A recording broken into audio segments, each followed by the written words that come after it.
The world needs to speak about this right now. Because in Texas, 19 kids had just been killed at their own school. 2 teachers also died. And behind this massacre is an 18-year-old student. But the worst part about this devastating news is not even the headline. The worst part is that we're not even surprised.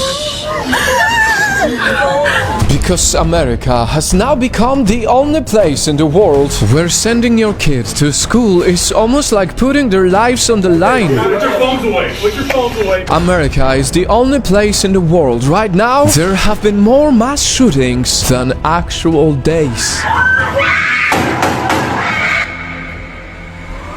And the people are getting sick and tired of it. From the parents who lost their kids in these senseless tragedies. I'm done. They failed our kids again.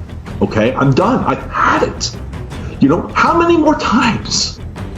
To lawmakers who have to beg for Congress to even act on this. But I'm here on this floor to beg, to literally get down on my hands and knees and beg my colleagues. Find a path forward here. And even the President of the United States knows they have reached rock bottom. Why do we keep letting this happen? The idea that an 18-year-old kid can walk into a gun store and buy 2 assault weapons is just wrong. What in God's name do you need an assault weapon for except to kill someone? By now, it is impossible to really know what pushed an 18-year-old to such unspeakable violence. Because he himself was shot dead by law enforcement right after his crime. We don't know what was going on in his head when he pulled the trigger on 19 innocent school children, 2 teachers, and supposedly his own grandmother. We do not know if he was bullied in class before, as his former classmate claimed. That might have pushed him to take revenge.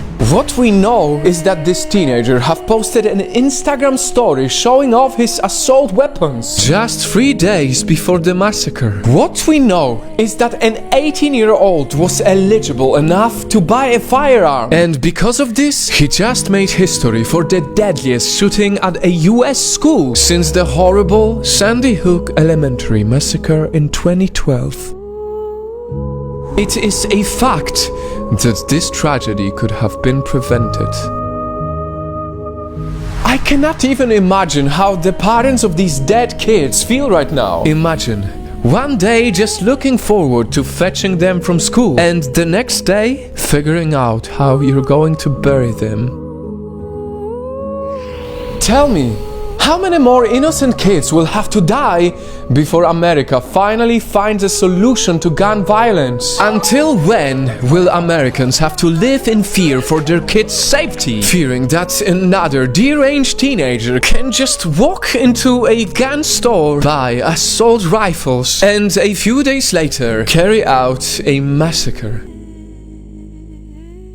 What they do, the way they politicize guns and violence, led us to this day. This is the right time to finally agree on the most basic things, like should gun buyers have a more thorough background check? Should schools have stricter security, or at least install metal detectors? Because if no one learns from this horrible experience yet again, what we now call the land of the free will soon just be the land of the free to kill.